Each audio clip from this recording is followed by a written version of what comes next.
नेहा ही dental कॉलेजमध्ये शिकत होती. तिला मोठे होऊन दातांचा डॉक्टर व्हायचे होते. तिचे वडील हे कॉलेजच्या विद्यार्थ्यांना चहा समोसे विकण्याचे काम करायचे. नेहाने स्वतःच्या वडिलांना सक्त म्हणायची होती की कोणालाही याबद्दल समजता कामा नये की मी तुमची मुलगी आहे आणि तुम्ही माझे वडील आहात, नाहीतर मी हे कॉलेज सोडून देईन. जेव्हा नेहाने तिच्या वर्गमित्र मैत्रिणींना कॉलेजच्या कॅन्टीनमध्ये जायची तेव्हा तिचा बाप तिच्या मित्र मैत्रिणींना चहा समोसे द्यायचा, तर नेहाची नजर मात्र खाली झुकलेली असायची. कॉलेजमध्ये प्रथम क्रमांक पटकवला होता तेव्हा त्यांच्या पालकांना देखील बक्षीस समारंभामध्ये आमंत्रण दिलं गेलं होतं, जेणेकरून आनंदाच्या या क्षणाला ते देखील त्यांच्या मुलांसोबत सामील होऊ शकतील. हे ऐकून नेहा खूपच टेन्शनमध्ये आली. कोणत्याही किमतीत तिची अशी अजिबात इच्छा नव्हती की ती कॉलेजच्या शिक्षकांना आणि तिच्या वर्गमित्र मैत्रिणींना, कॉलेजमधील मुलांना याबद्दल समजावं की तिचा बाप तर एक कॉलेजमध्येच कॅन्टीनमध्ये सर्वसाधारण कर्मचारी आहे, जो फाटलेले जुने पुराणे कपडे घालून कॉलेजमध्ये विद्यार्थ्यांना चहा समोसे देत करत असतो. बक्षीस समारंभ उद्या होता आणि नेहाने वडिलांना सक्तीने सांगितलं की उद्या तुम्ही कॉलेजला येऊ नका, कारण की जर तुम्ही आलात तर मला खूपच लाज वाटेल. मला तुमची खूप लाज वाटते. आजारपण किंवा शहराच्या बाहेर जायचं आहे असं काहीतरी निमित्त सांगावं, हेच आपल्या दोघांसाठी चांगलं असेल. तेव्हा वडिलांनी मुलीला वचन दिलं की बाळा, तुला टेन्शन घेण्याची काहीच गरज नाही. तुझ्या बापामुळे तुझी मान काहीही खाली झुकणार नाही. टेन्शन घेऊ नकोस. बक्षीस समारंभाच्या दिवशी जेव्हा नेहाला स्टेजवर बोलवलं गेलं तेव्हा ती मोठ्या अभिमानाने स्टेजवर येत होती, परंतु तिचे डोळे अगदीच विस्तारलेले होते. जेव्हा तिने पाहिलं की कॉलेजच्या प्रिन्सिपल सोबत बसलेला प्रमुख पाहुणा तर जयवंतराव पाटील एक सरकारी रुग्णालयात साफसफाई कर्मचारी म्हणून भरती झाला होता. तो रुग्णालयातील विविध वार्डची साफसफाई करायचा. वेगवेगळ्या वार्डमध्ये साफसफाई करताना वारंवार रुग्णांना पाहायचा तेव्हा त्याच्या मनातून एकच प्रार्थना निघायची की हे देवा, ह्या रुग्णांना लवकर बरं कर. त्याच्या त्या सर्व्हिस दरम्यान त्याने असे खूप सारे प्रसंग पाहिले जे प्रसंग तो कधी कधी विसरूही शकत नव्हता. असे अनेक रुग्ण होते जे अगदी बरी होऊन घरी परत जात होते, तर काही रुग्ण असेही देखील होते ज्यांचा मृत्यू दवाखान्यातच होत होता. त्या सगळ्या प्रसंगांमध्ये, त्या सगळ्या घटनांमध्ये एक अशी घटना घडली की जी घटना जयवंतराव पाटील कधीच विसरू शकले नाही. एका बाईला दवाखान्यात आणलं गेलं. तिच्या प्रसूतीची वेळ जवळ आली होती. ती वेदनेने ओरडत होती, तर तिचा नवरा तिला धीर देत होता. त्या बाईची प्रकृती इतकी खराब बिघडलेली होती, तिला लगेच इमर्जन्सी वार्डमध्ये आणलं गेलं. इथे एका लेडीज डॉक्टरने तिच्या नवऱ्याला सांगितलं की तुमच्या बायकोचे ऑपरेशन होईल, कारण की तिला समजा आहे ती बाळ पोटामध्ये उलटं आहे आणि तिची नॉर्मल डिलिव्हरी होऊ शकत नाही. त्या बाईचं ऑपरेशन चालू होतं, तर तिचा नवरा बाहेर देवाकडे प्रार्थना करत होता. जयवंतराव त्या माणसाजवळ आला आणि त्याला धीर दिला आणि बोलू लागला, टेन्शन घेण्याची काहीच गरज नाही. देव सगळं काही ठीक करेल. देव सगळ्यांच्याच पाठी आहे. त्या कठीण काळात एक छोटासा धीराचा शब्द देखील खूप काही आधार देऊन जातो. त्यामुळे त्या व्यक्तीने जयवंतरावांचे आभार मानले. थोड्या वेळानंतर लेडी डॉक्टर ऑपरेशन थिएटरमधून बाहेर आली आणि त्या माणसाचं अभिनंदन करू लागली की देवाने तुम्हाला एक लक्ष्मीच्या रूपाने मुलगी दिली आहे आणि तुमची बायको धोक्याच्या बाहेर आहे. ही बातमी ऐकून तो माणूस देवाचे आभार मानू लागला. आता त्याच्या चेहऱ्यावर एक शांतता दिसत होती. त्या माणसाची बायको काही वेळ हॉस्पिटलमध्ये राहिली, तर मुलीला काचेच्या पेटीत ठेवलं गेलं होतं, कारण तिला श्वास घ्यायला त्रास होत होता. जयवंतराव पाटील त्या दिवशी वार्डमध्ये साफसफाई करताना त्या मुलीला अगदी निरपून पाहायचा आणि तिच्या आरोग्यासाठी देवाकडे प्रार्थना करायचा. 3-4 दिवसांनी त्या मुलीला तिथून डिस्चार्ज दिला गेला आणि स्वतःच्या आईकडे परत आणलं गेलं. मुलगी आता बऱ्यापैकी नॉर्मल झाली होती आणि स्वतःच्या आईचे दूध पिऊन लागली होती. जवळपास 1 आठवड्यानंतर त्या बाईला दवाखान्यातून डिस्चार्ज दिला गेला. त्यावेळेला जयवंतराव पाटीलची बाहेरची साफसफाई करत होते. तेव्हा त्याने पाहिलं की ती बाई तिच्या नवऱ्यासोबत परत जात आहे. ती बाई एका गाडीमध्ये बसली, परंतु आश्चर्याची गोष्ट ही होती की त्यांच्यासोबत त्यांची मुलगी नव्हती. जयवंतराव पाटील खूपच हैराण झाले की ते दोघे मुलीला सोबत घेऊन का नाही जात. जयवंतराव त्या मुलीसोबत खूप जास्त जोडला गेला होता आणि रोजच्या रोज 2-3 वेळा तिला बघायला नक्कीच जायचा. काही ना काही आकर्षण त्याच्या मनात त्या मुलीबद्दल निर्माण झालं होतं. तो वरच्या आतमध्ये गेला दाखल झाला होता तेव्हा त्याने पाहिलं की ती नर्स त्या मुलीला उचलून बाहेर घेऊन जात आहे. जयवंतरावाला हेच वाटलं की मुलीची आई गाडीमध्ये बसलेली तिची वाट पाहत आहे आणि ही नर्स त्याच्या जवळ जात आहे. परंतु आश्चर्याची गोष्ट ही होती की असं अजिबात झालं नाही. नवरा बायको दोघेही गाडीत बसून दवाखान्यातून निघून गेले होते, तर नर्स वेगाने पावले उचलत त्या मुलीला घेऊन तिथून निघून गेली. मग ती दवाखान्याच्या मेन गेट जवळ आली तेव्हा जयवंतराव पाटील देखील गुपचूप तिच्या मागे मागे जाऊ लागला. गेट समोर एक गाडी थांबली. नर्स त्या गाडीत चढली. मग ती गाडी लगेच तिथून निघून गेली. ही गोष्ट जयवंतरावांना काही पटली नाही. त्याने गाडीची चावी घेऊन गाडी चालू केली आणि त्या गाडीचा पाठलाग करायला सुरुवात केली. त्या गाडीचा पाठलाग करत होता आणि याचाच विचार करत होता की हे असं कसं शक्य आहे की एक आई स्वतःच्या 7 दिवसाच्या मुलीला सोडून एकटेच घरी चालली आहे आणि ही नर्स त्या मुलीला घेऊन नक्की कुठे जात आहे. गाडी खूप वेगाने जात होती. त्यामुळे जयवंतराव पाटील देखील त्या गाडीचा पाठलाग करत त्याच्या गाडीचा स्पीड वाढवू लागला. किंवा कदाचित ड्रायव्हरने आरशातून पाहिलं होतं की गाडीचा पाठलाग कोणीतरी करत आहे. त्यामुळे त्यांनी गाडीचा वेग पूर्वीपेक्षा जास्त वाढवला. ट्रॅफिक सिग्नलवर गाडी थांबली होती. तेव्हा जयवंतराव अगदीच त्या गाडीच्या जवळ आला. त्याने आतमध्ये डोकावून पाहिलं तर ड्रायव्हर घामाने भिजलेला होता आणि नर्स देखील खूप जास्त घाबरलेली होती. जयवंतराव पाटील यांना आता खात्री पटली काही ना काही गडबड नक्कीच आहे. हे लोक ह्या मुलीला तिच्या आई वडिलांचे नक्कीच घेऊन जात नाही. ट्रॅफिक सिग्नलवरून गाडी पुढे गेली तेव्हा जयवंतराव देखील गाडीसोबत जात होते. मग तो गाडी समोर आला. ड्रायव्हरने संधीचा फायदा उचलला आणि गाडी तिथे सोडून पळू जाऊ लागला. जयवंतराव पाटील ड्रायव्हरचा पाठलाग केला असता तर नर्स मुलीला घेऊन पळून गेली असती आणि गायब झाली असती. त्यामुळे जयवंतरावाने ड्रायव्हरचा पाठलाग केला नाही आणि त्याची नजर त्या नर्सकडे ठेवली. तिच्या हातामध्ये ती लहानशी मुलगी होती. मुलीला कुठे घेऊन जात आहात तुम्ही? खरं खरं सांगा, नाहीतर माझ्यापेक्षा वाईट कोणीही नसेल. नर्स रडू लागली आणि बोलू लागली, माझी म्हणजे काहीच चूक नाही. मी काहीच केलेलं नाही. ती असं वागत होती जणू काही कोणीतरी मोठा गुन्हा लपवत आहे. जयवंतरावांना परिस्थितीची जाणीव झाली. त्याने त्या नर्सला एका बाजूला घेतलं आणि बोलू लागला, मला सर्व काही खरं खरं सांगणार नाही तर आत्ताच पोलिसांना फोन करेल. नर्स रडत बोलू लागली, देवासाठी असं करू नकोस. मी तुला सर्व काही खरं खरं सांगते. मी स्वतः काही करत नाही. उलट मी तर एका टोळीचा हिस्सा आहे जे मला ह्या कामासाठी मजबूर करत आहे. मी ह्या मुलीला राणीसाहेबांकडे घेऊन जात आहे. जयवंतरावांनी नर्सला विचारलं, कोण आहे ह्या राणीसाहेब?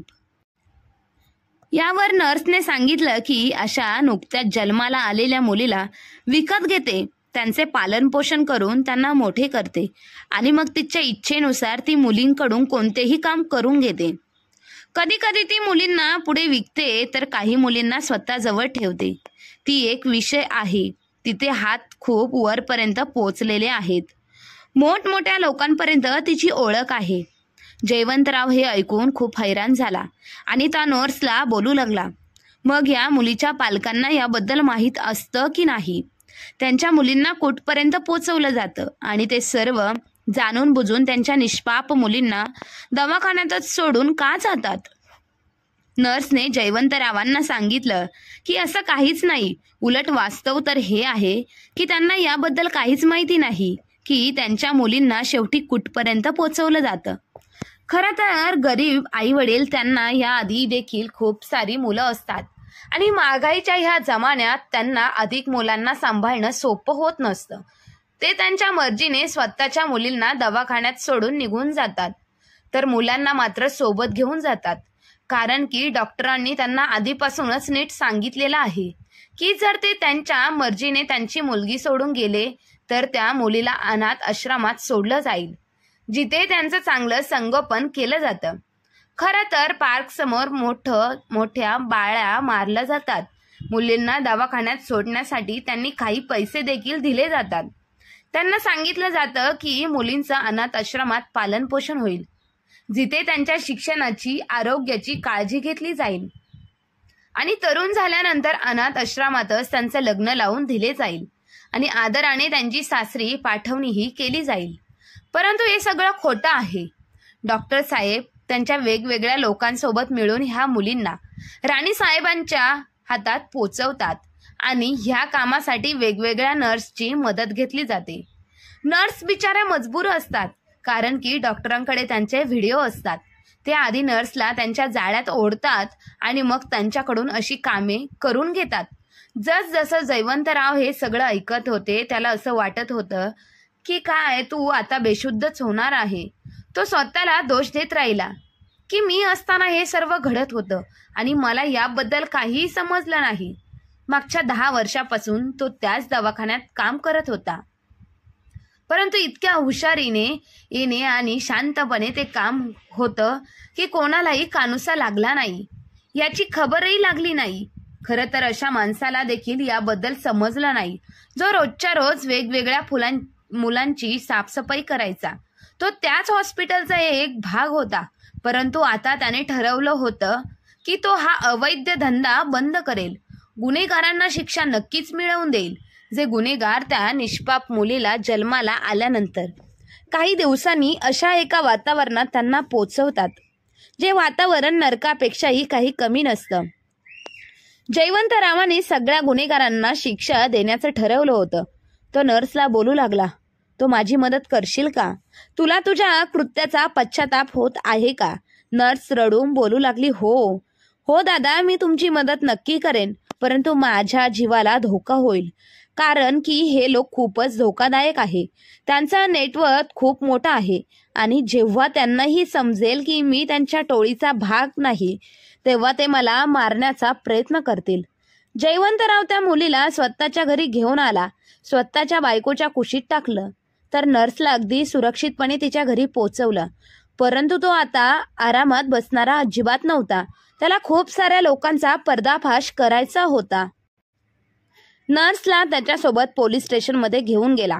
तिचा जबाब नोंदवला गेला.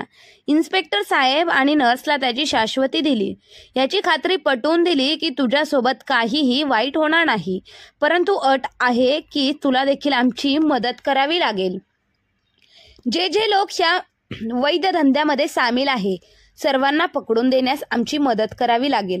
त्यांना कायद्याच्या कचाट्यामध्ये उभं करावं लागेल. सर्वात आधी पोलिसांना हवालदारांच्या मदतीने दवाखान्यावर धाड टाकली. डॉक्टरांसोबत खूप साऱ्या लोकांना अटक केली गेली. डॉक्टरांना स्वतःला 2 मुली आणि 1 मुलगा होता.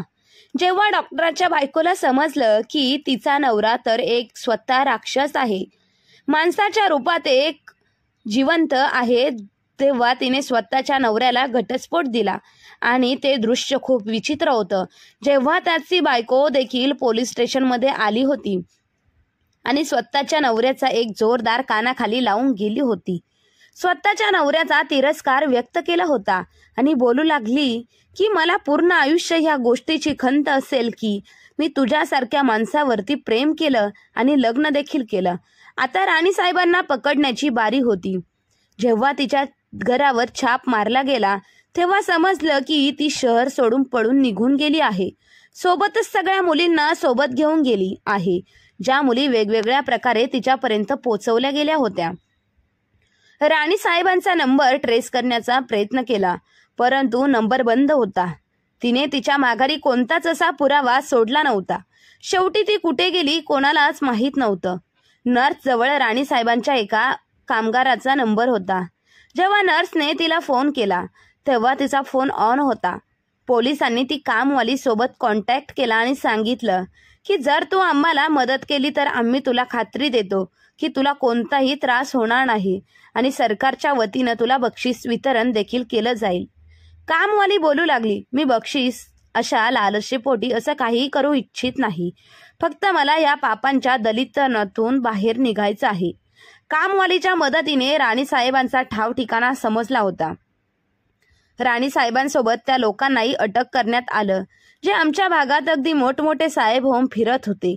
लोकांची सेवा करण्याचं ढोंग करत होते. ते लोक तर आतून एक राक्षस होते. चेहऱ्यावरती फक्त मुखवटा घेऊन फिरत होते.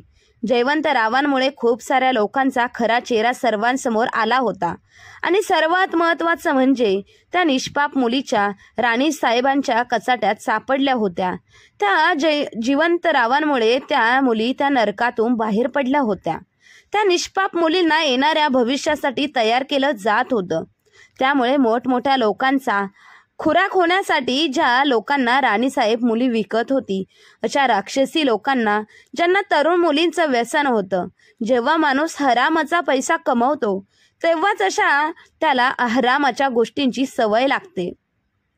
जयवंतरावांना सरकारकडून एक मोठं बक्षीस वितरित केलं गेलं. परंतु जयवंतरावांना एक खूप मोठा चांगला माणूस होता. तो त्या नर्सला विसरला नाही.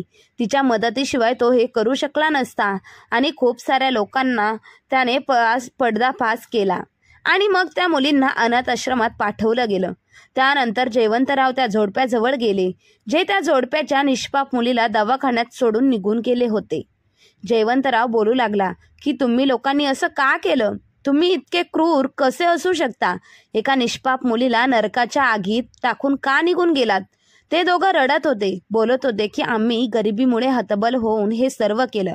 परंतु आम्हाला तर हे सांगण्यात आलं होतं की तुमची मुलगी सुरक्षित आहे, तिला अनाथ आश्रमात पाठवलं जाईल.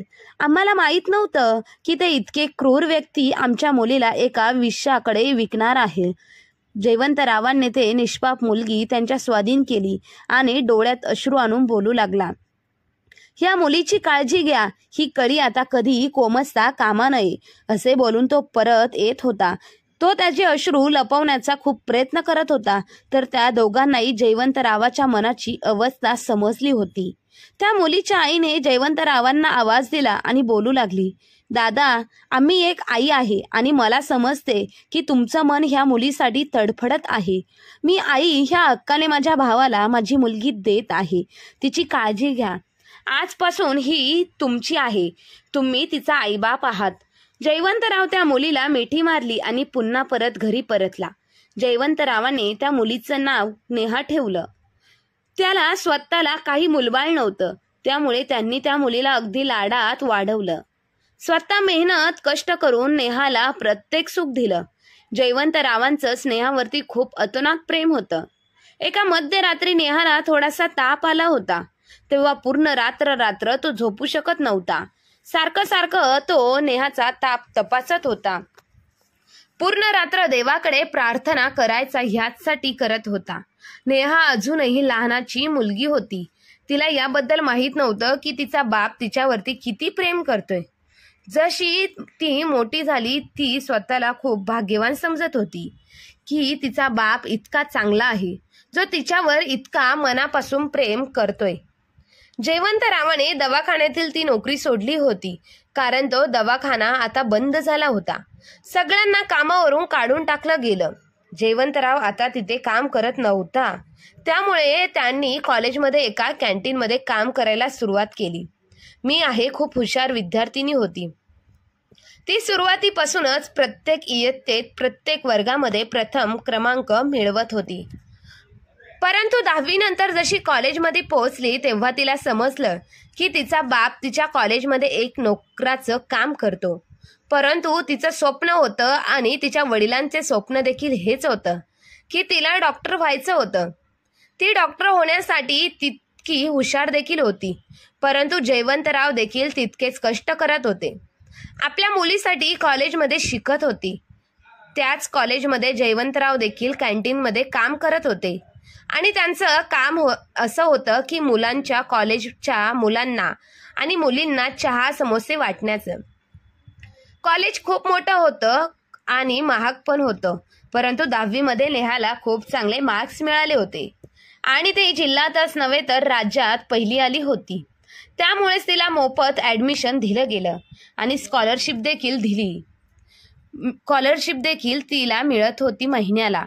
येथे श्रीमंत मोठमोठ्या घरातील मुलं शिक्षण घेत होते आणि ते देखील मोठमोठ्या गाड्यांमधून तिथे यायचे आणि नेहा मात्र त्यांना पाहून खूप खुश झाली.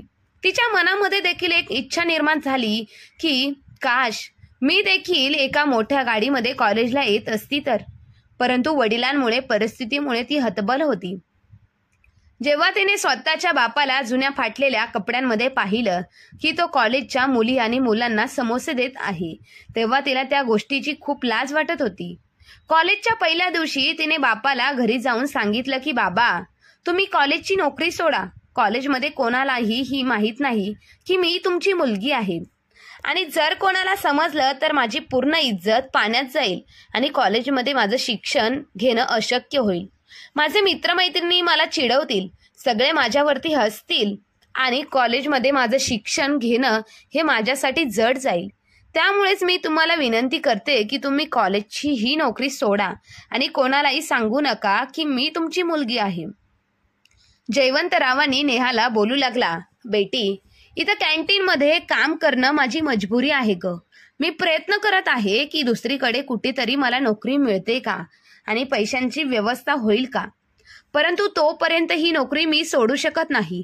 पण तुला टेन्शन घेण्याचं काहीच गरज नाही बरं. हे एका बापाचं वचन आहे. मी कोणालाही याबद्दल समजून देणार नाही की मी तुझा बाप आहे. ती तिच्या मित्रमैत्रिणींसोबत कॅन्टीनमध्ये जायची. तिचा बाप मान खाली घालून सर्वांना समोसे चहा देऊन लगेच तिथून परत जायचा.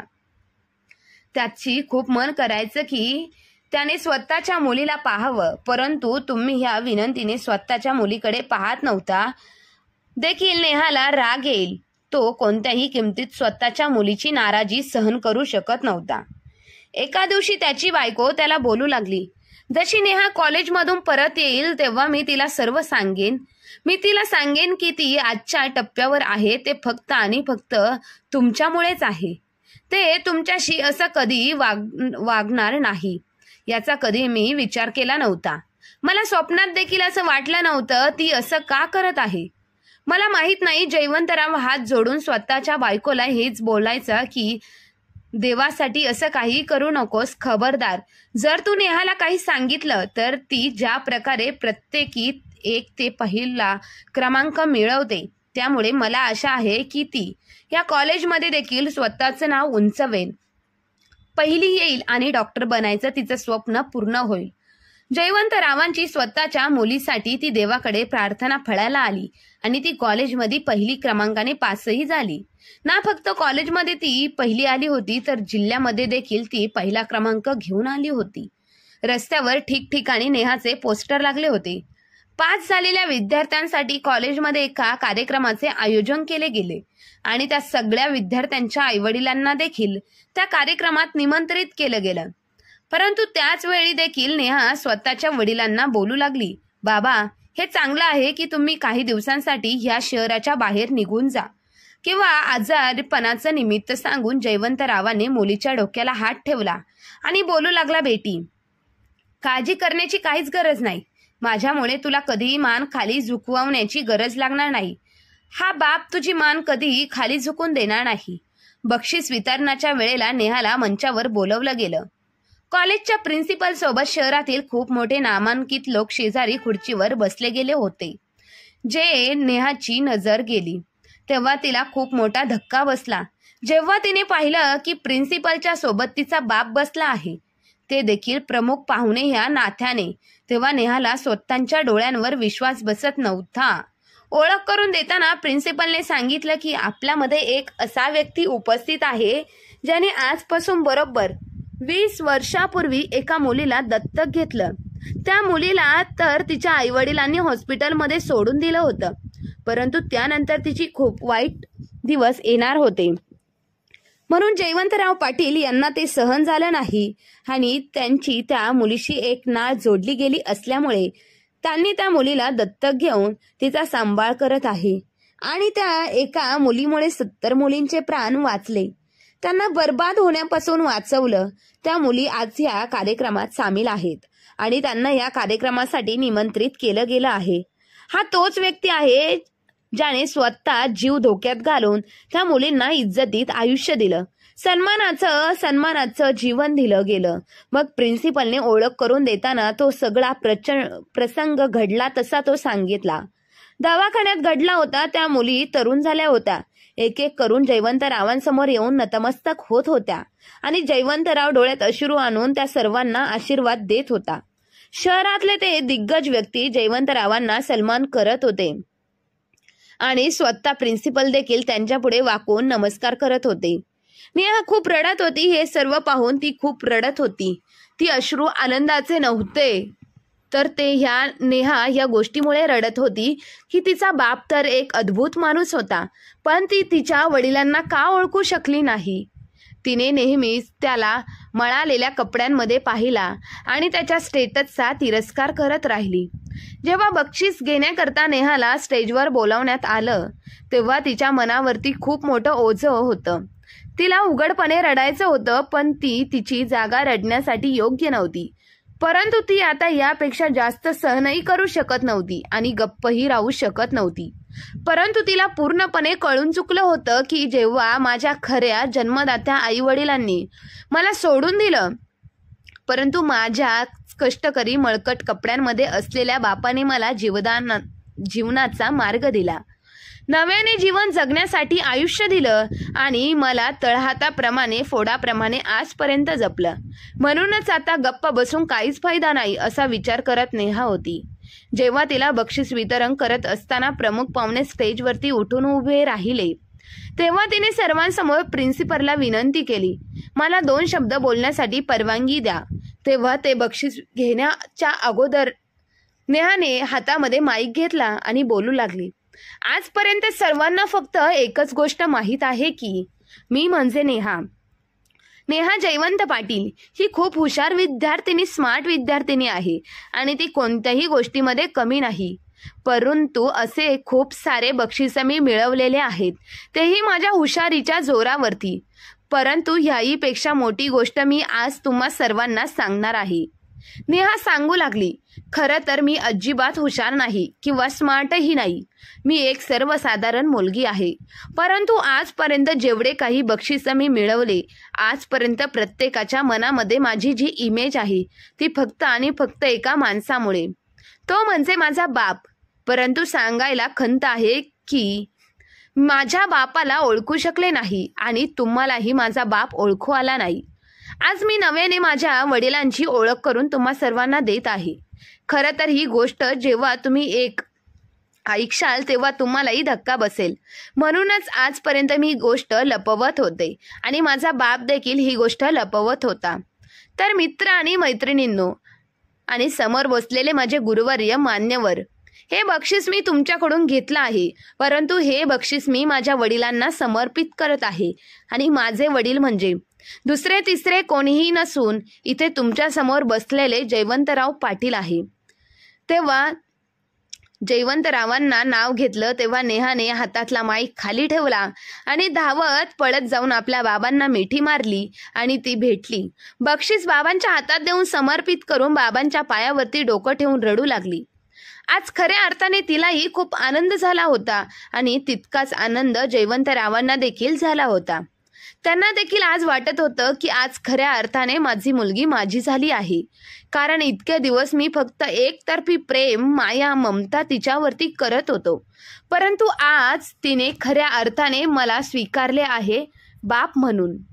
जयवंतरावांच्या डोळ्यांतून आनंद अश्रू वाहत होते, तर नेहाच्या मनातील खंत ही दूर झाली होती आणि बाप लेकीच्या नात्यातील गोडवा अजूनच वाढला होता.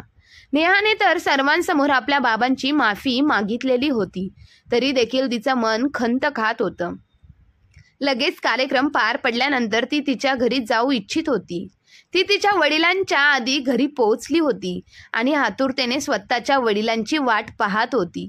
जयवंतराव घरामध्ये दाखल झाले तेव्हा तिने त्यांच्या पायाजवळ पडली आणि ढसढसा रडू लागली.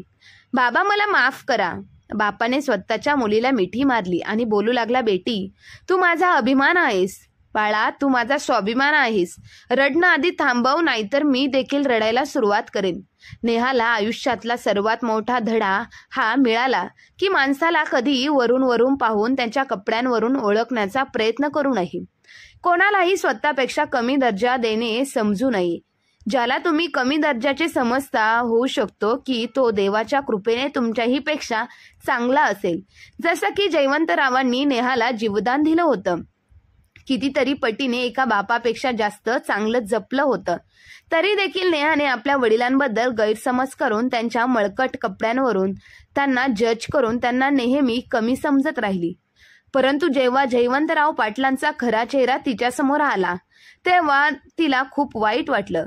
तर मग मित्र आणि मैत्रिणींनो, शेवटी का होईना जयवंतरावांना आपल्या मुलीचे प्रेम मिळालं आणि नेहाची तिची चूक समजली. तर तुम्हाला ही कथा कशी वाटली हे कमेंट करून नक्की कळवा. आणि कथा आवडली असेल तर आपल्या चॅनलला लाईक, शेअर, सबस्क्राईब नक्की करा. धन्यवाद.